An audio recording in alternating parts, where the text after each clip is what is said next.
नमस्कार दोस्तों। 90% अभ्यर्थियों से या तो ये प्रश्न बनते नहीं है या फिर एग्जाम में दोस्तों समय बहुत ज़्यादा ले लेते हैं, जिससे आपको और क्वेश्चंस को बनाने में बहुत ज़्यादा समस्या होती है।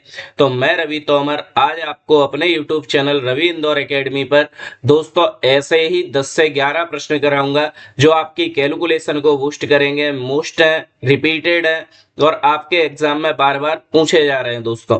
और सारे के सारे प्रश्न पहले ही वर्ग 3 में पूछे जा चुके हैं, तो वीडियो को स्किप करने की गलती ना करें। सारे के सारे प्रश्न महत्वपूर्ण हैं, ध्यान से दोस्तों तैयारी करें, क्योंकि आपके पास अब जो समय बचा है वो सिर्फ प्रैक्टिस का है। जितनी अच्छी प्रैक्टिस होगी उतना अच्छा स्कोर होगा। चलिए दोस्तों पहले प्रश्न से शुरुआत करते हैं। क्या लिखा है यहाँ पर दोस्तों, 2x प्लस 1 इसका गुणनखंड ज्ञात कीजिए 3x square plus 2x plus 2 के साथ। तो दोस्तों पहले से लिख लो 2x प्लस 1। क्लियर। इसका गुणनखंड हमें ज्ञात करना है दोस्तों 3x square plus 2x plus 2 के साथ। ठीक है, चलिए देखते हैं इसको दोस्तों। यहां से देखो, पहले मैंने 2x लिखा, इसका मल्टीप्लाई किया 3x square plus 2x plus 2। अब दोस्तों क्या बचा यहाँ पर प्लस 1, तो प्लस 1 का मल्टीप्लाई भी इसी से करेंगे 3x square plus 2x plus 2। Clear. दोस्तों इनका मल्टीप्लाई करो, 2 का 3 से करेंगे तो 2 3 जा 6, x का x स्क्वायर से करेंगे तो ये हो जाएगा x की पावर 3। दो यहाँ पर थी, एक यहाँ पर थी, टोटल कितनी हो जाएंगी 3। क्लियर। 2x का 2x से करेंगे तो 2 2 जा 4, x का जब x से होगा दोस्तों तो x का स्क्वायर। क्लियर।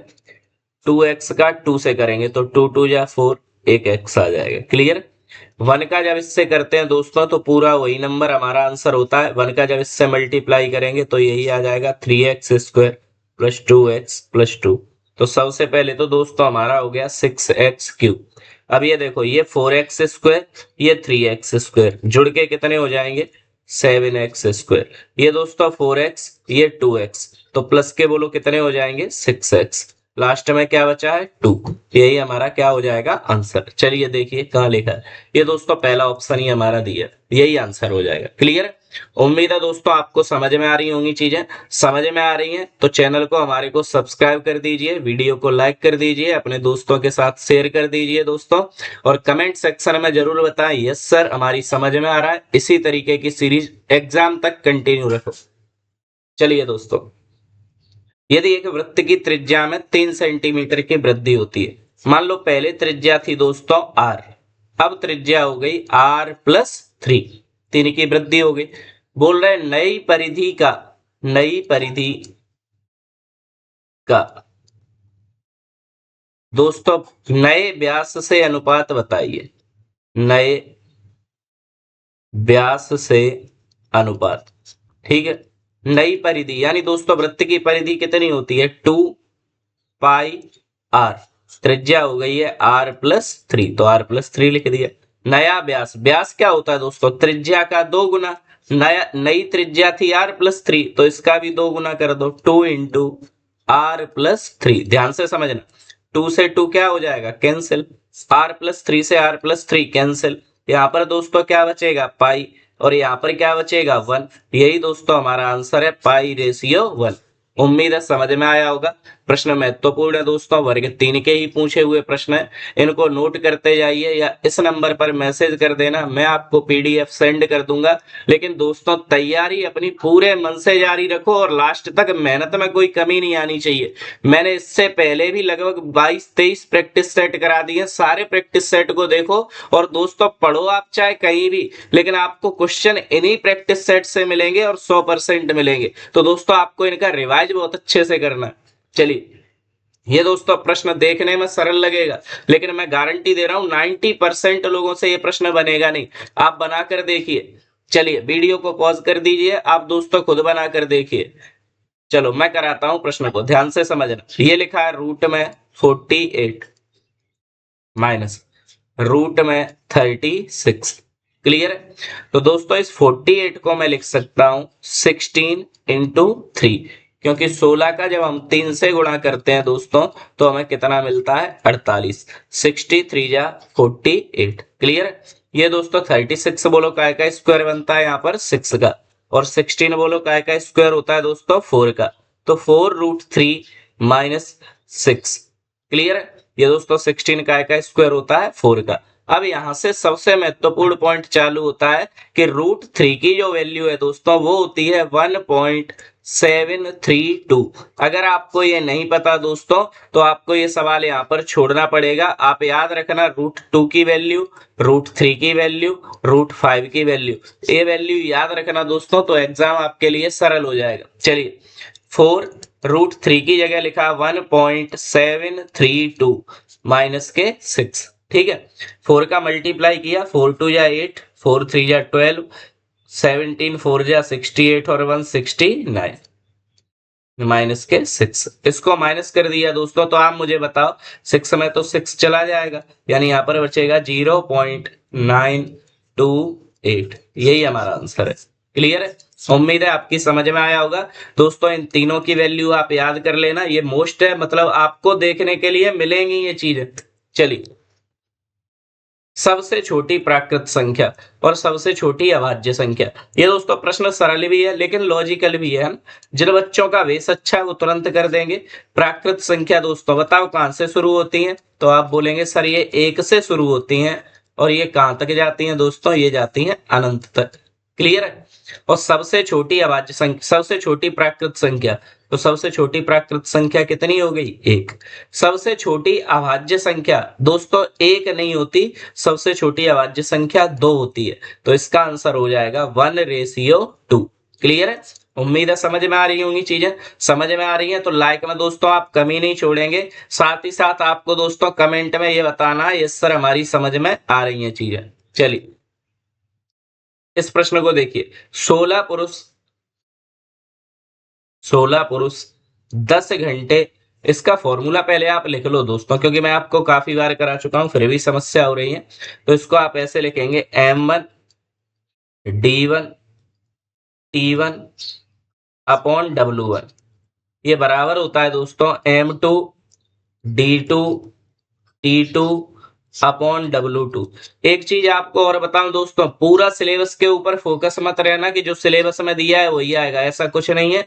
वर्ग 3 का प्री में कुछ सिलेबस था और एग्जाम में कुछ और ही देखने के लिए मिला, तो पूरा सिलेबस के ऊपर फोकस मत रहिए, वो कहीं से भी प्रश्न पूछेंगे, गारंटी है इस चीज की। दोस्तों M1 की जगह हम लिखते हैं व्यक्ति, D1 की जगह लिखते हैं हम दोस्तों दिन, और T1 की जगह लिखते हैं समय। ठीक है, और W1 की जगह लिखते हैं कार्य। तो यहां पर ध्यान दो, पुरुष कितने थे 16, तो 16, समय कितना था, दिन कितने थे 27, समय कितना था 10। बोल रहा है कितने आदमी, तो हमने मान लिए X आदमी। ठीक है, 30 दिनों तक कितने घंटे काम करते हैं दोस्तों 8 घंटे। बस ये इक्वेशन आपको बनानी है। 8 1 जा 8 और 8 2 जा 16, 10 1 जा 10 और 10 3 जा 30, 3 1 जा 3 और 3 9 जा 27। तो दोस्तों यहाँ पर बचा 2 × 9, इधर बचा x, तो 9 2 जा 18। आप बोल देंगे 18 आदमी इसी काम को 30 दिनों तक 8 घंटे अगर करेंगे पर डे, तो 18 आदमी इसी काम को कंप्लीट कर देंगे। चलिए, एक समकोण त्रिभुज में कर्ण की लंबाई ज्ञात कीजिए यदि भुजाओं की माप 16 और 63 है। चलिए, ये दोस्तों समकोण त्रिभुज होता है, ये हमें कर्ण निकालना है यहाँ पर। क्लियर। और दोस्तों एक भुजा हमें 16 दे रखी है, एक भुजा 63 दे रखी है। आप याद रखना, अगर आपने पाइथागोरस प्रमेय लगाया तो दोस्तों आपको एक तो समय बहुत ज्यादा लगेगा, दूसरा सवाल जरूरी नहीं कि एक्यूरेट निकले। तो आप इस सवाल को फिर करेंगे कैसे, आपको मेरी क्षेत्रमिति की वीडियो देखनी पड़ेगी जो मेरी प्लेलिस्ट में पड़ी है, पार्ट उसका 13 है दोस्तों, और वहां पर मैंने आपको ट्रिपलेट कराई है। जैसे ही आप ट्रिपलेट्स को देखोगे तो सवाल हो जाएगा बिल्कुल सरल, सरल का मतलब 5 सेकंड का। आपको अगर दो भुजाएं दी हैं 16 और 63, तो आप बोल देंगे सर तीसरी भुजा होगी 65, यानी जो कर्ण है वो कितना हो जाएगा 65। इसी को दोस्तों ट्रिपलेट्स बोलते हैं। अगर आपको अच्छे से समझना है, सवाल को जल्दी करना है, आप पार्ट 13 मेरा देखें क्षेत्रमिति का, प्लेलिस्ट में पड़ा हुआ है, आप बहुत आसानी से और बहुत जल्दी इस चीज को कर लेंगे। इसके बाद दोस्तों ये प्रश्न दिया है मध्यानुपाती, ये आ जाते हैं दोस्तों, यहाँ पर ध्यान से समझना। पहले नंबर पर जो लिखा होता है उसे बोलते हैं प्रथमानुपाती, जो बीच में लिखा होता है दोस्तों उसे बोलते हैं द्वितीयानुपाती, ठीक है। और जो तीसरे नंबर पर लिखा होता है उसे बोलते हैं दोस्तों तृतीयानुपाती। क्या बोलते हैं? तृतीयानुपाती। अब ध्यान से समझना मैं आपको क्या समझा रहा हूं। जैसे यहां पर लिखा है दोस्तों ए, यहां पर लिखा है बी, और यहां पर लिखा है सी। तो जब आप इसको सॉल्व करते हैं तो दोस्तों ये ऐसे हो जाता है A upon B is equal to B upon C. और जब इनका क्रॉस मल्टीप्लाई करते हैं दोस्तों तो यहाँ पर फॉर्मूला निकलता है बी स्क्वायर बराबर ए सी। क्लियर? अब चाहे कोई भी सवाल हो दोस्तों, वो आप इसी फॉर्मूले से बड़ी ही आसानी से, बड़ी ही सरलता से कर पाएंगे। जैसे ये प्रश्न मध्यानुपाती चाहिए, यानी हमें बी की वैल्यू चाहिए, जो बीच में होता है दोस्तों उसी को हम मध्यानुपाती बोलते हैं। तो यहाँ पर मैंने लिखा बी स्क्वायर बराबर ए सी, ये फॉर्मूला से ही सारे सवाल हो जाएंगे। तो बी स्क्वायर बराबर ए की जगह दोस्तों क्या लिखूंगा 1.21, ठीक है। सी की जगह क्या लिखूंगा दोस्तों 0.09। याद रखना जब हम स्क्वायर हटाते हैं तो दोस्तों यहाँ पर रूट लगता है, 1.21 इंटू 0.09। ध्यान से समझना, जब ये दोस्तों 121 का स्क्वायर है 11 का, और ये 9 का स्क्वायर है 3 का, तो ये बाहर आए। लेकिन क्या होता है दोस्तों, अगर स्क्वायर रूट के अंदर 2 नंबर के आगे पॉइंट लगा तो बाहर आके 1 नंबर के आगे रह जाता है। सेम ऐसे ही ये 2 नंबर के आगे पॉइंट लगा था, बाहर आके 1 नंबर के आगे। क्लियर? अब इनका मल्टीप्लाई कर दो दोस्तों, अब इनका यहां पर मल्टीप्लाई कर दो, 11 3 जा 33, एक पॉइंट ए, एक डिजिट ए, एक डिजिट ए, दो टोटल कितनी डिजिट हो गई 2, तो 2 के पहले पॉइंट लग जाएगा, यही हमारा आंसर है 0.33। क्लियर है? ये रहा। ऐसे ही दोस्तों ये प्रश्न मैंने आपको करने के लिए दिया है 4 और 16 का तृतीयानुपाती क्या होगा। यहाँ पर दोस्तों आप यही फॉर्मूला लगाएंगे बी स्क्वायर बराबर ए सी। तृतीयानुपाती पूछा है यानी सी हमसे पूछा है, तो ये काय की वैल्यू है ए की, और ये दोस्तों काय की वैल्यू है बी की। चलो इसको भी करा देता हूं दोस्तों, या आप इसको कमेंट सेक्शन में आंसर करेंगे, ठीक है। सरल सा क्वेश्चन है, बस आपको बी की जगह पर 16 लिखना है, ए की जगह 4 लिखना है। कमेंट सेक्शन में इसका आंसर करेंगे कि सर इसका आंसर इतना आ रहा है। क्लियर दोस्तों? आंसर करके तभी आगे बढ़ेंगे, ऐसा नहीं कि आप वीडियो को आगे देखते जा रहे हैं, कमेंट में इसका आंसर नहीं दे रहे, मुझे पता नहीं चलेगा आपकी तैयारी कैसी चल रही है। इसलिए आंसर करेंगे फिर आगे बढ़ेंगे। क्लियर? चलिए, एक आयताकार मैदान का क्षेत्रफल 150 वर्ग मीटर। आयत का क्षेत्रफल क्या होता है दोस्तों? आयत का क्षेत्रफल बताइए क्या होता है? ये होता है दोस्तों लंबाई गुणा चौड़ाई, ठीक है। आयत का परिमाप, आयत का परिमाप ये बताइए दोस्तों कितना होता है? तो ये होता है 2 गुणा लंबाई प्लस चौड़ाई, ठीक है। ध्यान से समझना, क्षेत्रफल हमें दे रखा है 150, और परिमाप दे रखा है दोस्तों 50। तो 2 से ये कटेगा एक बार, 2 से ये कटेगा 25 बार। अब आपको दो चीजें मिली, लंबाई और चौड़ाई, इनका गुणनफल कितना होना चाहिए 150। लंबाई प्लस चौड़ाई दोस्तों ये कितनी होनी चाहिए 25। अगर दोस्तों आप इस प्रश्न पर मेथड की ओर चले गए तो आप ये मान के चलना, या तो ये प्रश्न कर पाओगे तो और प्रश्न छोड़ने पड़ेंगे, या फिर दोस्तों ये समय ले जाएगा लेकिन प्रश्न बनेगा ही नहीं। आपको यहाँ पर क्या करना है, अपने दिमाग को यूज करना है, ऑप्शंस का यूज करना है दोस्तों, तो आप इस प्रश्न को बहुत जल्दी से कर पाएंगे। जैसे ध्यान से समझना, मैं यहाँ पर समझा रहा हूं, ऐसे दो नंबर सोचो दोस्तों, उनका गुणा करें तो 150 आए, उनको जोड़ें तो कितना हो जाए 25। तो एक नंबर दोस्तों हो जाएगा 15, एक नंबर हो जाएगा 10, 15 और 10 जोड़ोगे तो 25, 15 का 10 से गुणा करोगे दोस्तों तो 150। आपको पता है जो लंबी भुजा होती है, बड़ी भुजा होती है, वो किसको बताती है? लंबाई को। यानी लंबाई तो कितनी है? 15, और दोस्तों चौड़ाई कितनी है? 10। तो लंबाई हमसे पूछी है कितनी हो जाएगी? 15। बहुत सरल हो जाएगा प्रश्न अगर आप इसको इस तरीके से अटेम्प्ट करेंगे। अगर आपने इस समय मेथड लगा दिया, समय भी लगेगा, प्रश्न भी आपका दोस्तों डाउटफुल हो जाएगा, जरूरी नहीं कि वो सही निकले। क्लियर है? उम्मीद है आपको ये सारे पॉइंट समझ में आ रहे होंगे। अगर दोस्तों समझ में आ रहे हैं तो चैनल को अभी आप सब्सक्राइब करेंगे, वीडियो को लाइक करेंगे, अपने दोस्तों के साथ शेयर करेंगे दोस्तों, और कमेंट में बताएंगे यस सर हमारी समझ में सारी चीजें आ रही है। चलिए, एक व्यक्ति एक निश्चित दूरी पर 30 किलोमीटर प्रति घंटे से दूरी तय करता है और फिर 50 किलोमीटर प्रति घंटे से वापस लौटता है, तो औसत चाल क्या होगी? दोस्तों मैं आपको वही प्रश्न करा रहा हूं जो एग्जाम ओरिएंटेड है और बार बार पूछे जाते हैं। ध्यान रखना दोस्तों, इस क्वेश्चन को कैसे करेंगे। 2x बाई, जब भी आपसे औसत चाल पूछा जाएगा 2x by upon x plus y. Clear? तो दोस्तों यहां पर ध्यान दो, x क्या है, y क्या? ये दूरी है a से लेके b तक। ठीक है, पहले ये a से b तक गया 30 की स्पीड से, फिर दोस्तों ये लौट कर आया 50 की स्पीड से। तो यही दोस्तों x और y है। पहली जो चाल है वो x को बताती है, दूसरी जो चाल है वो y को बताती है। बस रख दो दोस्तों, 2 x की जगह 30, y की जगह 50 अपॉन x प्लस वाई, यानी 30 प्लस 50। ठीक है, तो 2 इंटू 30 इंटू 50 अपॉन 30 में दोस्तों जब हमने 50 ऐड किए तो बताओ ये कितने हो जाएंगे? 80। क्लियर? देखो ध्यान से समझना, इस जीरो से ये जीरो कैंसिल, 2 बन जा 2 और 2 4 जा 8।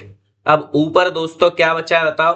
30 इंटू 5, तो 5 का 30 से गुणा किया दोस्तों, कितना बना? 150। नीचे क्या लिखा है? 4, 4 का भाग दे दो, 4 तिया 12। दोस्तों यहाँ पर कितने बचेंगे? 3, यानी 37.5 जब 4 का भाग दिया। यही दोस्तों हमारा आंसर है। ठीक है, अब ये प्रश्न आपसे बनेंगे कैसे या बन क्यों नहीं पा रहे? क्योंकि आपने दोस्तों प्रैक्टिस की ही नहीं। मैंने पिछले जो 25 पार्ट डाले हैं, अगर आप उनकी प्रैक्टिस कर लोगे तो आपके लिए सारे सवाल बच्चों जैसे हो जाएंगे। आप इनको बहुत स्पीड से करोगे, मेहनत तो करनी पड़ेगी, पढ़ना तो पड़ेगा। तो आपको दोस्तों अगर वो पिछले 25 पार्ट देख लोगे, मैं गारंटी दे रहा हूं, आप किसी की भी मॉक टेस्ट लगाएं किसी भी ऐप पर, या फिर आप किसी भी टीचर से पढ़ें, सबसे पहले आंसर आपके ही आएंगे। मैंने सारे ट्रिक्स से, शॉर्ट मेथड से आपको क्वेश्चन करा रखे हैं। ये सवाल मैंने पहले भी कराया। आप दोस्तों अपनी प्रैक्टिस अच्छे से करो। अगर आप अपने काम को ईमानदारी से नहीं करोगे तो दोस्तों सिलेक्शन नहीं ले पाओगे, आपको पढ़ना पड़ेगा। पिछली सारी वीडियो को मेरी को देखिए दोस्तों, फिर आप अपने स्कोर को जांचिए। आपका स्कोर बहुत हद तक बढ़ चुका होगा गणित के अंदर। ठीक है, चलिए यहाँ पर दोस्तों अगर ऐसा हो जाए, 30 किलोमीटर प्रति घंटे की स्पीड से गया, 50 की से वापस आया और फिर चला गया एक बार 40 किलोमीटर प्रति घंटे की स्पीड से, और फिर औसत चाल पूछे तो दोस्तों क्या होगा? अब आप देखेंगे एक्स वाई के अलावा दोस्तों जेड भी बढ़ गया, तो औसत चाल।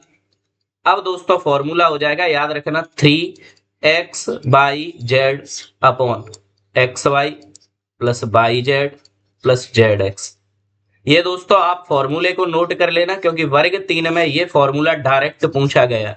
ठीक है, चलिए, दो त्रिभुजों के आधारों का अनुपात दे रखा है x अनुपात y, क्षेत्रफलों का अनुपात दे रखा है a अनुपात b। चलो दोस्तों यहां पर लिखते हैं, त्रिभुज एक का क्षेत्रफल बटे त्रिभुज दूसरे त्रिभुज का क्षेत्रफल। ठीक है, त्रिभुज 2 लिख दिया, यानी दूसरे त्रिभुज का क्षेत्रफल। इनका अनुपात दोस्तों हमें दे रखा है a अनुपात b। चलो, अब त्रिभुज का क्षेत्रफल क्या होता है दोस्तों? 1/2 आधार, आधार देखो पहले त्रिभुज का कितना दे रखा है? x इंटू ऊंचाई, ऊंचाई हमें बतानी है। ये 1 का मतलब पहले त्रिभुज की ऊंचाई। ध्यान से समझना, 1/2 इंटू दूसरे त्रिभुज का आधार कितना है? 22, इसकी भी ऊंचाई निकाल ली। तो 1/2 से तो दोस्तों क्या कट जाएगा? 1/2। यहां पर ध्यान से समझना, ऊंचाई 1, ऊंचाई 2। ठीक है, ये दोस्तों x जो गुणा में लिखा है वो इस साइड आ जाएगा नीचे, और इधर जो बाई डिवाइड में लिखा है वो दूसरी साइड दोस्तों काय में चला जाता है, गुणा में। यानी ऊंचाई का अनुपात मिला में ए बाई अनुपात बी एक्स, यही दोस्तों हमारा आंसर है। अगर आप मेरे साथ पढ़ रहे हैं, मेरी वीडियो को देख रहे हैं दोस्तों, तो इन प्रश्नों को करने में आपको समय नहीं लगेगा और प्रश्न आपको यही मिलेंगे, आप चाहे कहीं भी पढ़ लो दोस्तों। इतना अनुभव है, आप मेरी वीडियो देख सकते हैं बच्चों के सिलेक्शनों का, वर्ग 2 में, 3 में, पुलिस में दोस्तों, फॉरेस्ट में, जेल पुलिस में, काफी जगहों पर सिलेक्शन हुआ है मुझसे पढ़ के। अनुभव बहुत है और मैं आपको बता रहा हूँ प्रश्न आपको यही एग्जाम में देखने के लिए मिलेंगे, प्रश्न दूसरे आएंगे ही नहीं दोस्तों, ये वर्ग 3 के ही पूछे हुए प्रश्न। चलिए, एक समद्विबाहु त्रिभुज का परिमाप 50 सेंटीमीटर है। अगर दो समान भुजाओं में से एक 16 है तो तीसरी भुजा, दोस्तों त्रिभुज का परिमाप क्या होता है? तीनों भुजाओं का योग, तीनों भुजाओं का योग, इसको दोस्तों हम त्रिभुज का क्या बोलते हैं? परिमाप। ठीक है, अब उसने बोला ये त्रिभुज है और जो समान भुजा है वो कितनी है? 16 16। तीसरी भुजा निकालो, तो दोस्तों मैंने लिखा है यहाँ पर पहली भुजा 16, दूसरी भुजा 16, तीसरी भुजा x बराबर परिमाप कितना दे रखा है? 50। तो 16 और 16 32 बराबर में 50। ये प्लस का 32 जब इधर आएगा दोस्तों तो वो लोग काय का हो जाएगा? माइनस का। यानी आप बड़ी ही सरलता से बता देंगे तीसरी जो भुजा है दोस्तों वो कितनी है? 18। यही हमारा आंसर है। क्लियर है? उम्मीद है दोस्तों सारे प्रश्न आपकी समझ में आ रहे हैं। अगर प्रश्न समझ में आ रहे हैं दोस्तों तो आप हमारे चैनल को सब्सक्राइब कर दीजिए, वीडियो को लाइक कर दीजिए, अपने दोस्तों के साथ शेयर कर दीजिए। अगर आपको फ्री में पीडीएफ चाहिए इस सेशन की तो दोस्तों आप इस नंबर पर मुझे मैसेज कर देना, मैं आपको फ्री में पीडीएफ सेंड कर दूंगा। लेकिन दोस्तों आप स्टडी में, अपनी पढ़ाई में गद्दारी नहीं कर सकते, आपको पढ़ना पड़ेगा। मैंने पिछले 25 प्रैक्टिस सेट डाले हैं, आपको वो लगाने पड़ेंगे। अगर एक में दोस्तों मैं 12 प्रश्न करा रहा हूं तो 12 पहिया 60, 12 दूनी 24, आपको अब तक 300 प्रश्न करा चुका हूं। और ये 300 प्रश्न दोस्तों ऐसे वैसे प्रश्न नहीं है, सारे के सारे मोस्ट रिपीटेड प्रश्न जो बार बार पूछे जाते हैं। चलिए दोस्तों, आप अच्छा स्कोर करेंगे एग्जाम में, इसी आशा, इसी उम्मीद के साथ मिलते हैं अगली वीडियो में। तब तक के लिए जय हिंद, जय भारत।